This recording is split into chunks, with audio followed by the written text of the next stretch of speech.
chicken Milanese.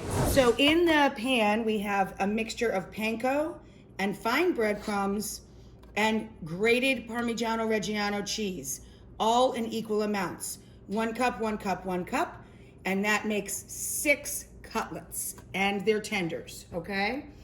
Over here, we have everything that went into the 3 cups combination of breadcrumbs and cheese. We did a tablespoon of lemon zest and a tablespoon each. I used dried, you can use fresh, dried parsley, dry thyme, dry rosemary, dry oregano, dry ground fennel or fennel pollen, dry red pepper or pepperoncini or red pepper flake, and granulated garlic or garlic powder. In the center, 1 egg per large cutlet and tender, and on the tray, a little flour for dusting.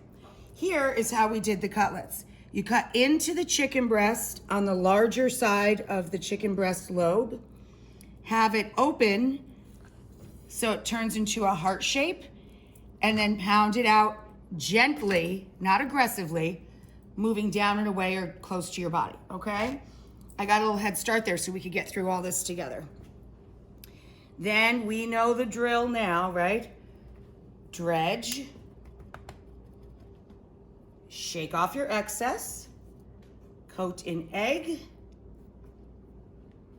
drain off the excess. And again, you can do this with planks of eggplant. That's how you make this vegetarian. My mom loves eggplant. Basically, it's an eggplant cutlet. Now we're going to take the largest skillet we have and get a shallow layer of oil, about 1/8 of an inch. This is a mix of regular grocery store grade olive oil and safflower oil. We need a fry station where we're putting our cutlets when they come out.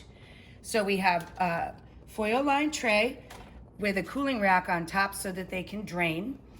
And we're gonna cook off 3 of these guys at a time. And I have the heat on just over medium, between medium and medium high, but closer to the medium side, so that we get them nice and brown. They take about 3 minutes on each side, and then we're gonna keep them warm in a 275 oven until we're done dressing our salad and getting that together. I've taken arugula, fennel, very thinly sliced fennel, half of a red onion, and about a cup of parm and a couple ribs of celery. I've combined that in a bowl, but I've left it undressed, okay? I took about a dozen spears of asparagus and I shaved them with a vegetable peeler, just like I did the cheese. Now we're going to take this, it's been soaking so it would turn into curls and waves. We're gonna drain this. Is that ice water it's soaking in? Yeah.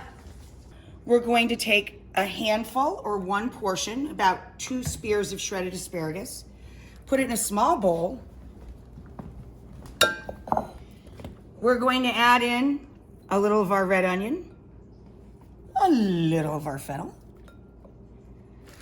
See where I'm going, right? You dress the salad when you need the salad and you don't waste the salad. So it doesn't get all smushy. Yes, right. And so everybody gets nice, fresh, crispy salad at time of service. So we've got our salad in the bowl. We add the juice of a seedless lemon. Per salad, you only need juice of half a lemon. That was about 2 tablespoons of juice. A little salt, kosher or fine sea salt.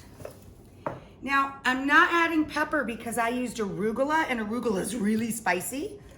Rucola is its name in Italian, rocket, spicy rocket lettuce. So I don't think that it needs pepper, but you can add extra pepper if you like. And we're going to toss that together just gently, pulling the lemon juice and EVOO, good, fancy, yummy, buttery olive oil through all of our greens. And then we're gonna take our salad for one, sir. Pile that up on top.